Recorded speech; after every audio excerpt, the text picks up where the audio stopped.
Tzu Chi attends the 66th UN Conference for Department of Public Information and NGO organizations in South Korea. Tzu Chi signs an MOU with the Taoyuan government to build homes for some Typhoon Soudelor survivors.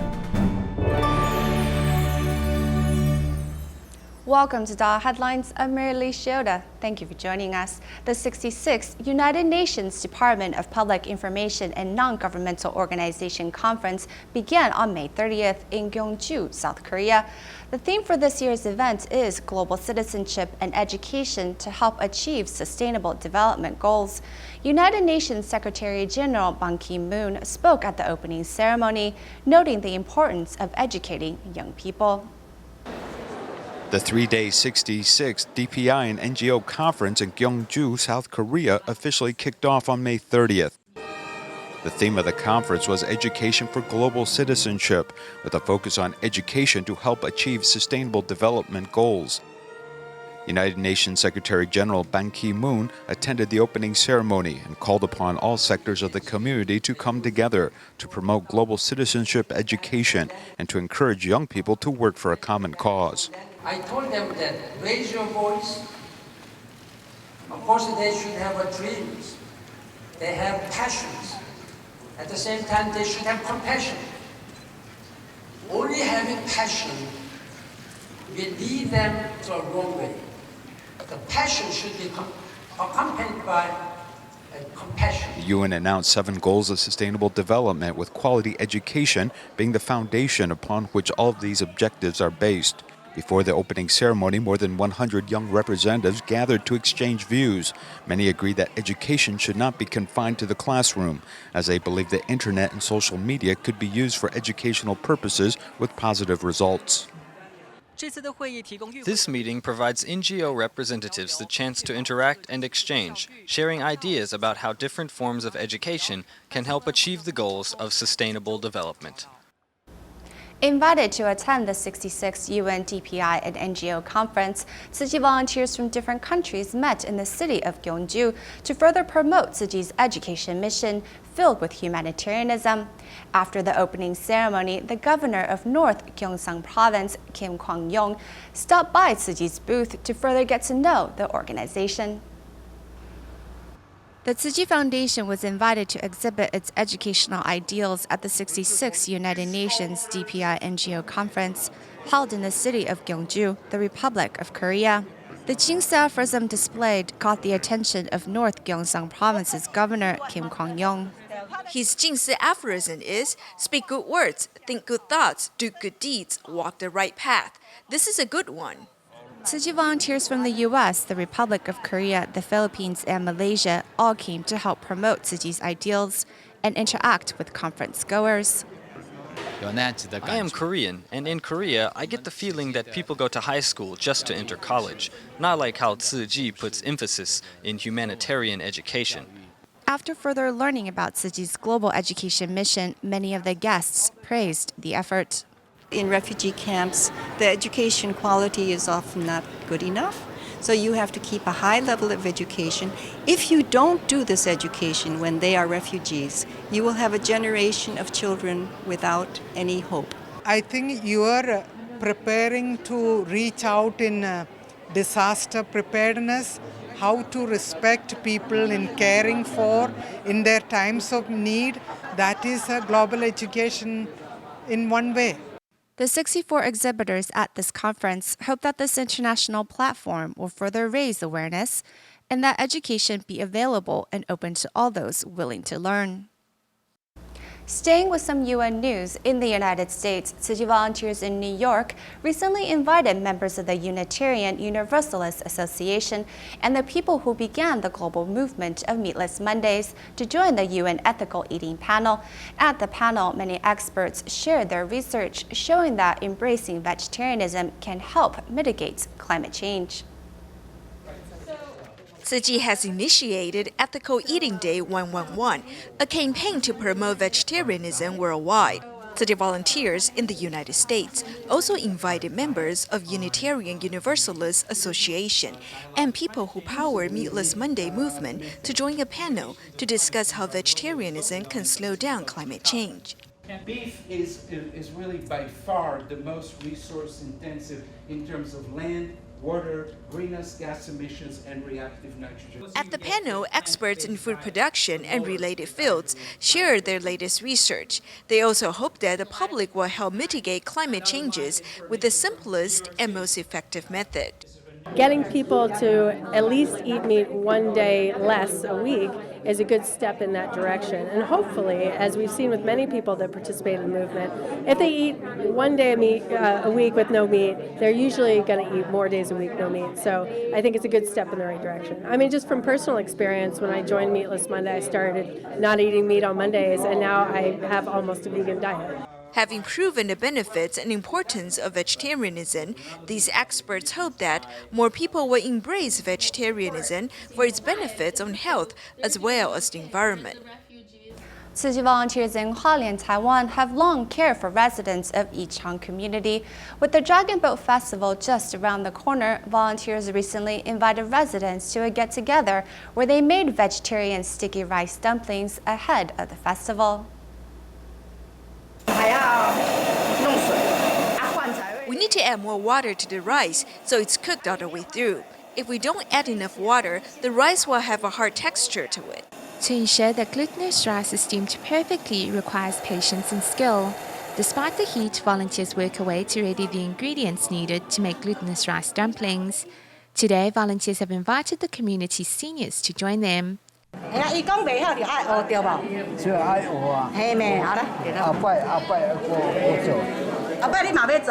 Always eager to learn something new, 83-year-old grandfather Li Xinlai tries his hand at making sticky rice dumplings. Tzu Chi volunteers have long cared for residents of Yichang community, and by hosting regular classes and inviting seniors to dine together, volunteers have subsequently raised the seniors' interest in learning. You have to pinch it here in the middle. It'll look nicer if the edges are sharp. With Dragon Boat Festival just around the corner, volunteers hope that this activity may rekindle fond memories associated with the festival. Residents also put on traditional folk songs which were to the delight of those participating in the event. These rice dumplings will be given to disadvantaged families so as to share the warmth and joys of the occasion with everyone. Many people may not know that plastic bags are commonly used in agriculture as ground cover to prevent weeds and insects. While they aid farmers, these plastics unfortunately create a lot of waste when they are later discarded. In recent years, new research has led to biodegradable film that can also serve as a type of agricultural mulch. Unfortunately, this technology is still in the developmental stage because it costs too much than traditional plastic film to manufacture, indicating the need for government initiatives to make this environmentally friendly technology more widespread. A light breeze blows through this soybean field. You can immediately eat this with no problem. See, it's quite tender and crisp. One of the secret weapons to making this crop thrive is that organic farmers use PE plastic film to cover the soil. The silver surface on one side reflects the sun and inhibits pests and weeds. You can see these cucumber roots here are very fine. As long as the plastic film is laid properly, it can aid the development of crops. Because this PE plastic film is quite useful and durable, it's quite popular with farmers. While it won't break during a particular crop growing cycle, it can be used 2 or 3 times before it needs to be replaced. However, this creates a burden on the environment. Unless you can find a processing plant to process this, we will continue to deal with it like we are right now, which is basically treating it like other garbage bags. When a garbage truck comes by, we dispose of it this way. Taiwan is pioneering the production of a new biodegradable agricultural film, which can also serve as a type of mulch. However, technical problems have prevented a major breakthrough. The most common problem is that current environmentally friendly film begins to biodegrade before the crops are mature. Even if we don't use it, the material already biodegrades like this. So actually its usefulness is very limited and it causes a lot of problems for us. Agricultural plastic has a wide range of uses. In the end, how to make them more environmentally friendly is the major issue. This is seed packaging made from water-soluble polyvinyl alcohol. It can be put directly into the soil and dissolves when it encounters water, and it won't cause stream heating. Polyvinyl alcohol is extracted from petroleum and commonly referred to as PVA. Its major characteristic is being water-soluble. When PVA powder is added to water, it becomes a sort of jelly, and according to demands of the user, antibacterial properties and anti-pest properties can be added. These white plastic granules are added to this machine, which looks like a rice mill. However, it's actually producing a biodegradable agricultural film. We are using more environmentally friendly materials, such as PLA and materials made with starch. When it's put on the field, after 6 months, it completely decomposes.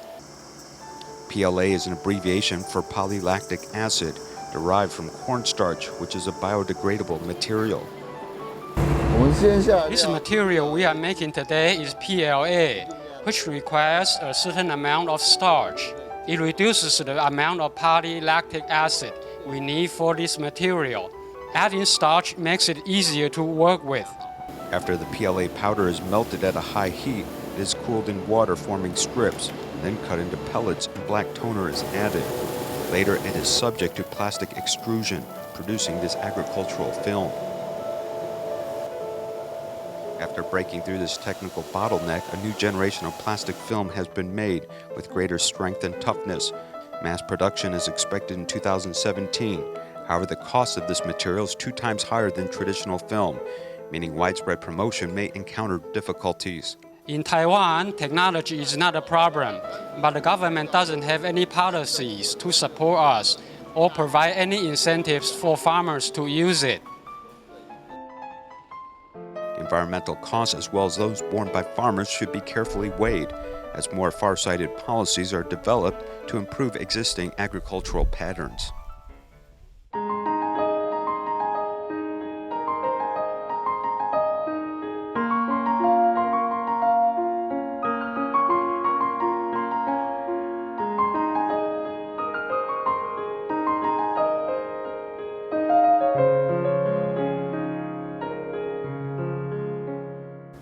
On August 7th last year, Typhoon Soudelor struck Taiwan.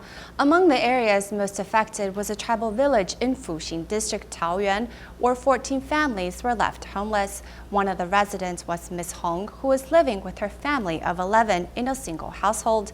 After the typhoon, she moved with her son to a different home, but now Ms. Hong hopes she can have her own place as soon as possible. Walking this muddy path, one needs to be careful with every step. This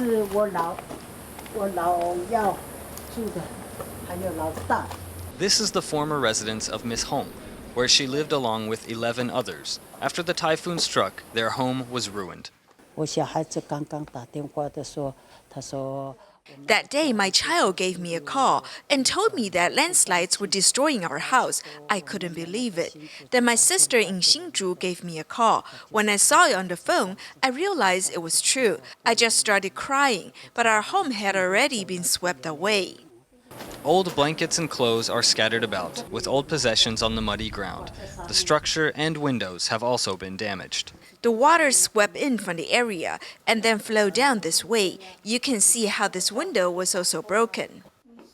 In Miss Hong's old room, marks are left on the bed and blankets which were once covered by mud.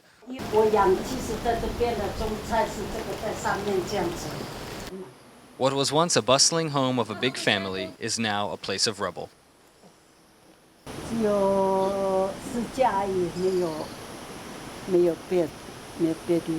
After losing her original home, Miss Hong and her son are now temporarily renting space in a residence with 5 others. Her priority now is to find a place for herself and her son to get back to a normal pace of life. To help the 14 families who lost their homes in Typhoon Soudelor, the Taoyuan city government has now chosen a plot of land adjacent to Provincial Highway 7 in Luofu to develop as permanent housing. With Tzu Chi's assistance, construction will begin earlier than originally anticipated. Let's find out more. 希望能够在明年农历年前，让我们河流部落的14户的乡亲都能够入住新居。 Taoyuan city government has just signed a memorandum of understanding that will ensure permanent housing for 14 families who lost their homes due to landslides in August 2015. Young children are most affected by their home environment, and it's difficult to have a home of one's own. Thank you all. You have done so much, and were much faster than we expected. You helped us move into a new home, and we are very grateful. Last year, when Typhoon Soudelor hit Taoyuan, 14 homes in the mountainous Heliu indigenous community were destroyed. When Tzu Chi heard the families were homeless, they immediately began making plans for constructing new permanent housing. The master truly hopes that everyone here can enjoy long, happy lives in safety, and that the communities will grow and be at peace. The city government chose a piece of land adjacent to Provincial Highway 7 in Luofu for this permanent housing project. Tzu Chi was very quick to complete architectural plans for construction. What we originally planned to finish in June of 2017 can probably be completed much faster. This area of land behind me will eventually be developed into permanent housing for the residents of Heliu. After the typhoon last year, the original area was surveyed and deemed to be at high risk for future landslides. Therefore, the government has decided to develop a new area that will be much safer for future residents. Scrap metal is not only cheap, but it is easy to recycle. While much of Taiwan's scrap metal enters the recycling system, prices paid for recycling it are quite low. This means that small scrap pieces have little economic value and typically end up in the garbage. To combat this problem, Jiayi's Lucao refuse incinerator plant added a magnetic separation equipment to its slag treatment process. This makes it the first facility to screen bottom incinerator ash, potentially recovering between 3 to 5 tons of metal a year. At 2 in the afternoon, Jiayi's Lucao incinerator received shipments of industrial waste. It's all rubbish. All of this garbage is put here.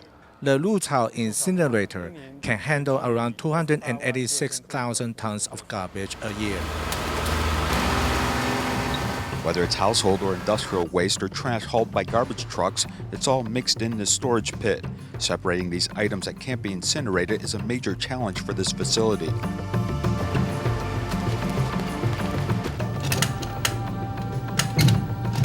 The percentage of bottom ash and fly ash that can't be incinerated is about 18 to 19% of total volume. With no way to burn the bottom ash, it is treated like other garbage, with most incinerators sending it directly to storage pits, waiting for the recycling industry to remove it. However, the Lucao incinerator does it differently. A magnetic separator was later installed. It wasn't part of the original equipment of this plant. Before this bottom ash is sent to a storage pit, a conveyor belt passes 2 electromagnets, which operate 24 hours a day to separate metal. The reason this metal ended up in this trash is related to the fact that market prices for scrap metal recycling are too low, so some metal ends up in the trash. However, recovering this metal can yield economic benefits in excess of 4 million NT dollars annually. After incineration, there is still some metal. We found that after observing waste management companies send people to pick up metals at landfill sites, this led us to use magnetic separation to directly absorb the metal. Through this metal recovery, we can reduce our total ash by about 3%, with the total benefit over the years adding up to 25 million tons. Looking back at Taiwan's recycling rates over the years, Taiwan produces about 6.5 million tons of trash that is sent to incinerators each year, with 15% not being able to be incinerated, resulting in 1 million tons of ash. Some 3 to 5% of this ash is metal, or about 30,000 to 50,000 tons each year, which can be sold to metal recyclers for 2 NT dollars per kilogram. Regrettably, domestic incineration plants don't have proper garbage processing systems to classify them before incineration. This actually reduces the value of resources. In terms of recycling metal, each kilogram can be sold for between $5 to $6, but after incineration, it doesn't have much value at all. Beginning from the end of last year, municipal governments in Hsinchu County, Yunlin County, Nantou County, Miaoli County, Taidong County, Hualien County, and Tainan City vigorously opened and inspected garbage bags as they found too many resources were being discarded in the garbage. Now, many counties and cities don't have incinerators. So we are especially telling people that incinerator isn't the answer. So before it goes to the incinerator, we are contemplating more equipment to sort garbage. Ash from incineration may be difficult to handle. Even metal separation at the end cannot solve the problem. More changes are needed to change the way we recycle, with the issue of scrap metal just being a small microcosm of the problem. In the end, more classification and sorting can potentially achieve the goal of creating zero waste. Ho Pei-ying, who lives in Taichung, Taiwan, has to look after her daughter, who is blind and autistic. To help understand her daughter better, Ho even studied in graduate school for special education. Her spirit in overcoming difficulties won her a special recognition for being an extraordinary mother. Luo Qi, who is blind, loves to sing, and her mother, Ho Pei-ying, is very encouraging of her pursuit of the talent.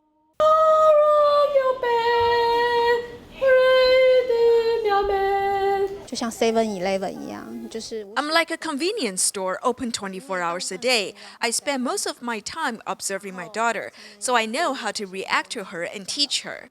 Ho Pei works as a nanny. During her free time, she takes her daughter Luo Qi, who has autism and also lost her eyesight, to the Association for the Visually Impaired for lessons. Ho even studies at a graduate school for special education to learn how to take care of her daughter. She wears these glasses when she watches movies, so she can feel what it is like to have normal eyesight. She also touched the bullfrog. I want to record them as memory. Just like other child, Luo Qi also loves to get her mother's attention. She will hug me and sometimes kiss me with a very loud noise. Ho and the daughter have been taking part in charity concerts for years. Ho was recommended by Taichung Special Education School for the visually impaired for an award that honors extraordinary mothers, which she has won. The songs by the duo are filled with much love.